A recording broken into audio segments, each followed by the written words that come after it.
This is the CBS Evening News. Dan Rather reporting. Good evening. New heart trouble today, this time over where some of the money came from. Accusations that Gary Hart's 1988 and 1984 runs for the presidency got secret, possibly illegal, campaign money and other help from a big-time Hollywood video producer. Hart insists he didn't know. Today's account, published in the Miami Herald, said one of Hart's main men now in Iowa and New Hampshire was once secretly on the producer's payroll. From Iowa, Eric Ingberg reports tonight on the extent of the latest Hart damage and Hart's attempts at damage control. Money today shoved aside sex as the key issue plaguing Gary Hart's reborn presidential campaign. Ready? One.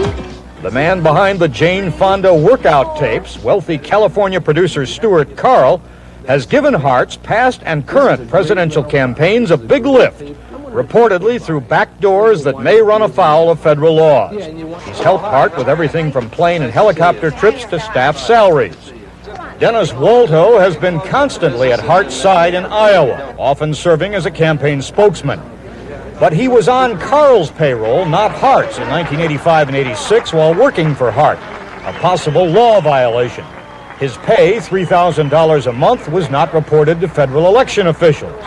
Walto, in Iowa today without Hart, took refuge in an elevator when asked about his relationship with Carl. Were you on his payroll? Earlier, he told the Miami Herald his salary from Carl's video company was legal because it covered work unconnected to the campaign. But former Hart staffers say he worked only on the campaign during this period. If one assumes that the employee was hired by Mr. Carl to work on the Hart campaign, there's no doubt that Mr. Carl broke the law. In New Hampshire, Hart pleaded ignorance. Obviously, a candidate cannot know every detail of what's going on. I'm going to find out how to... Producer Carl would not comment today. His friendship with Hart goes back to the '84 campaign when he bailed Hart out of a financial jam.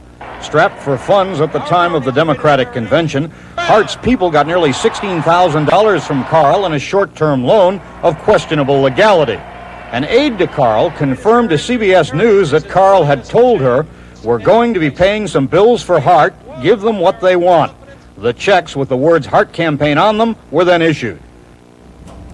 The fund issue was front-page news here in Iowa today, Dan, and some Iowa Democrats were already saying, even before the evidence comes in, that this issue could be very damaging to Hart unless his answers are quick and convincing.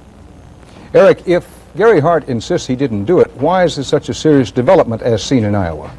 Well, I think there are three reasons for that, Dan. First of all, Hart's '84 campaign debt was already an issue out here in Iowa, where people take the idea of reneging on debts as a very serious matter. So his handling of finances was already a question in the mind of Iowa voters. I think voters here hold a candidate responsible for what his campaign does, whether the candidate knew about it or not.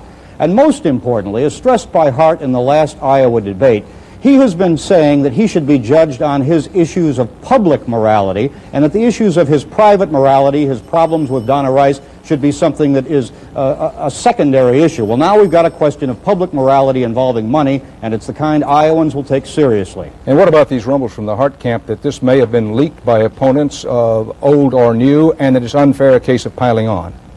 Well, the idea that it came from a political opponent, of course, is a suggestion that was made back in the days of the Donna Rice affair. There have been no suggestions as yet publicly from the Hart people that this funding controversy boiled up from an opposing political campaign, although there has been some talk that it might be the result of some kind of a Hollywood struggle unrelated to politics. Thank you, Eric. President Reagan began his final year in the White House today, pulling out all the stops in his campaign for more weapons to the Nicaraguan Contras. For a second straight day, Mr. Reagan delivered a rousing speech to a hand-picked audience, this time